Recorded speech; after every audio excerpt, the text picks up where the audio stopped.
ശ്രീ വിനയൻ, ഈ സിനിമാ സംഘടനകൾ നിർമ്മാതാക്കൾ പറയുന്നത് അവർക്ക് ഒരുപക്ഷെ ഒരിക്കലും യോജിക്കാനാകാത്ത രീതിയിലുള്ള പ്രതിഫലം അല്ലെങ്കിൽ അതുമായി ബന്ധപ്പെട്ടൊക്കെ ഉണ്ടാകുന്ന കാര്യങ്ങൾ മുന്നോട്ട് പോകാൻ കഴിയാത്തൊരവസരത്തിൽ ഒരു സമരപ്രഖ്യാപനം എന്ന നിലയിലേക്ക് പോകേണ്ടിയിരിക്കുന്നു. ഒരു അറ്റൻഷൻ, ഒരു ഓർമ്മപ്പെടുത്തലിനപ്പുറത്തേക്ക്, കാരണം ജൂൺ മുതലാണ്, ഇത്രയും സമയമുണ്ട്.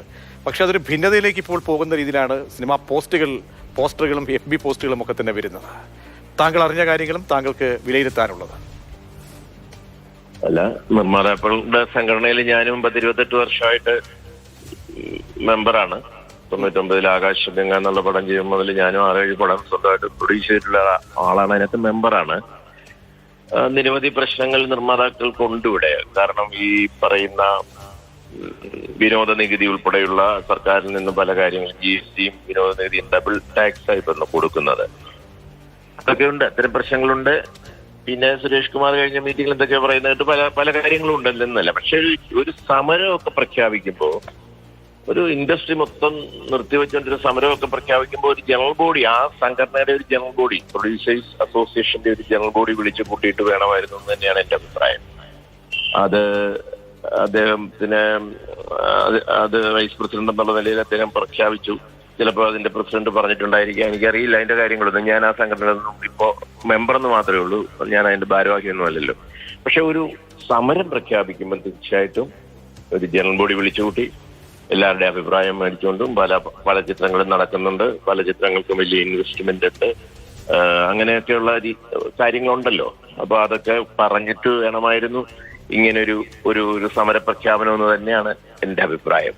അത് പെരുമ്പാവൂരും അങ്ങനെ ഒരു ഏകപക്ഷീയമായ രീതിയിലേക്ക് ഉള്ള തീരുമാനം, പ്രഖ്യാപനമായി പോയി കൂടിയാലോചന എന്നാണ് ഞാൻ നേരത്തെ സജിതനോട് ചോദിച്ചത്. കാരണം ജൂൺ മാസം എന്നൊക്കെ പറയുമ്പോൾ, അത് പ്രഖ്യാപിക്കുമ്പോൾ അറിയാം ഈ തുടർന്ന് വരുന്ന ഷൂട്ടിംഗ് തുടങ്ങുന്ന അല്ലെങ്കിൽ നടന്നുകൊണ്ടിരിക്കുന്ന സമയം, അവിടെയൊക്കെ ഉണ്ടാകുന്ന പ്രത്യാഘാതങ്ങൾ, അത് റിലീസിങ്ങിന് വേണ്ടി ഒരു ഏകദേശം അനുമാനിക്കുന്ന സമയങ്ങൾ. അപ്പോൾ ഇതൊക്കെ ഒരു കൂടിയാലോചനയുടെ ഒരു കുറവുണ്ടായിട്ടുണ്ട്, ഒരു അഭിപ്രായ സമന്വയത്തിനൊരു വീഴ്ച പറ്റിയിട്ടുണ്ട് എന്നാണോ വിനയനും പറയുന്നത്? തീർച്ചയായിട്ടും കൂടിയാലോചിക്കണമായിരുന്നു. എനിക്കതിനകത്ത് രസകരമായിട്ട് തോന്നിയ കാര്യം ഞാൻ പറഞ്ഞില്ലേ, ഇപ്പൊ പല കാര്യങ്ങളും പറയുന്നുണ്ടല്ലോ. ഈ താരങ്ങളുടെയൊക്കെ സുരേഷ് കുമാറും ഒക്കെ വർഷങ്ങളോളം ഇതിന്റെ പ്രസിഡന്റായിട്ടിരുന്ന ആളാണ്. പ്രസിഡന്റായിട്ടും സെക്രട്ടറി ആയിട്ടും ഒക്കെ മറിഞ്ഞും ഒക്കെ 10-15 വർഷമൊക്കെ ഇരുന്നിട്ടുള്ള ആൾക്കാരാണ്. അല്ലെ 10 വർഷമെങ്കിലും മിനിമം അദ്ദേഹം ഇരുന്നിട്ടുണ്ടെന്ന് തോന്നുന്നു. ആ കാലത്തും എന്നെ കണക്കുള്ളവരൊക്കെ അതിന്റെ ജനറൽ ബോഡിയിൽ ഇങ്ങനെ ശക്തമായിട്ട് താരസംഘടനയോട് പറയണമെന്നൊക്കെ പറഞ്ഞ സമയത്ത് അതൊന്നും പറയാൻ പറ്റില്ല, അവരെ കാര്യം തീരുമാനിക്കുന്ന അവരാണെന്നൊക്കെ ഇദ്ദേഹം പറഞ്ഞിട്ടുണ്ട്, മറ്റു പലരും പറഞ്ഞിട്ടുണ്ട്. എനിക്ക് നല്ല ഓർമ്മയുണ്ട്. അപ്പൊ ഞാൻ പറയുന്നത്, ഇപ്പം ഇങ്ങനെയൊക്കെയുള്ള ഒരു ധാരണ വന്നത് നല്ലത് തന്നെ. അതിനകത്തൊന്നും കുഴപ്പമില്ല. പല കാര്യങ്ങളും നേരെയാകാനുണ്ട്. യാതൊരുവിധ, അതായത് കുറച്ച് ആൾക്കാരുടെ മാത്രം കയ്യിലായിട്ടാണ് ഇപ്പൊ സംഘടനയൊക്കെ പോണത്. മൊത്തത്തിലുള്ള ഒരു തീരുമാനമോ ചർച്ചയോ ഒന്നുമില്ല. ജനറൽ ബോഡി തന്നെ കൂടിയിട്ട് നാളുകളായി. അതാണ് ഞാൻ നേരത്തെ ശ്രീ വിനയൻ പറഞ്ഞത്. നടന്മാരും എല്ലാ താരങ്ങൾക്കും അവരുടേതായ നിർമ്മാണ കമ്പനികളുണ്ട്. അപ്പോൾ അവരും ഈ സംഘടനയ്ക്ക് തന്നെ ഭാഗമായി വരികയാണ്. അപ്പോൾ അവിടെ നമ്മൾ കുറച്ചുകൂടി ഒരു എന്താ പറയുക, സംയമനത്തോടു കൂടിയും ചില തന്ത്രപരമായിട്ടുള്ള ചില നീക്കങ്ങളാണ് നടത്തേണ്ടിയിരുന്നത്. അവിടെയാണ് ഒരു പാളിച്ച വരുന്നത്.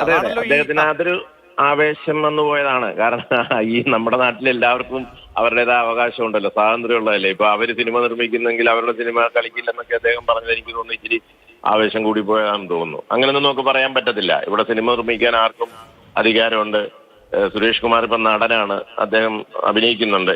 പ്രശ്നങ്ങളെ പറ്റി നമുക്ക് പറയുന്നതിനൊന്നും ഒരു കുഴപ്പമില്ല. ഒത്തിരി പ്രശ്നങ്ങളുണ്ട്. ആ പ്രശ്നങ്ങൾ ഉണ്ടായിരുന്ന സമയത്തൊക്കെ കണ്ണടച്ച് താരങ്ങളുടെ ഈ ശമ്പളം ഒത്തിരി കൂട്ടുന്നതിന് സപ്പോർട്ട് ചെയ്തതിൽ ഒരാളാണ് സുരേഷ് കുമാർ എന്ന് ഞാൻ പറയും. കാരണം ഞാൻ അങ്ങനെ ഒരു ഇഷ്യൂ പണ്ടുണ്ടായ സമയത്ത് അദ്ദേഹം അമ്മയ്ക്ക് ഒരു കത്ത് കൊടുക്കാൻ പറഞ്ഞപ്പോൾ അങ്ങനെ കൊടുക്കാൻ പറ്റില്ലെന്ന് പറഞ്ഞാൽ ജനറൽ ബോഡിയിൽ നിന്ന് ഇറങ്ങിപ്പോയ ഒരു അനുഭവം എനിക്കുണ്ട്. എന്റെ സുഹൃത്തുക്കൾക്കും പലർക്കും ഓർമ്മയുണ്ടായിരിക്കും. അപ്പം അതൊക്കെ പോട്ടെ, അതൊക്കെ ഓരോ കാലത്ത് ഓരോരുത്തരുടേതായ അഭിപ്രായങ്ങളാണ്. ഇപ്പൊ അദ്ദേഹം പറഞ്ഞ പല കാര്യങ്ങളും ശരിയാണ്. പക്ഷെ ഒരു സമരം എന്നൊക്കെ പറയുമ്പോൾ അത് കൂടിയാലോചനയും ജനറൽ ബോഡി, തീർച്ചയായിട്ടും പ്രൊഡ്യൂസേഴ്സിന്റെ ഒരു ജനറൽ ബോഡി വിളിച്ചു കൂട്ടിയതിന് ശേഷം വേണമായിരുന്നു അതെന്ന് തന്നെയാണ് എന്റെ അഭിപ്രായം കേട്ടോ.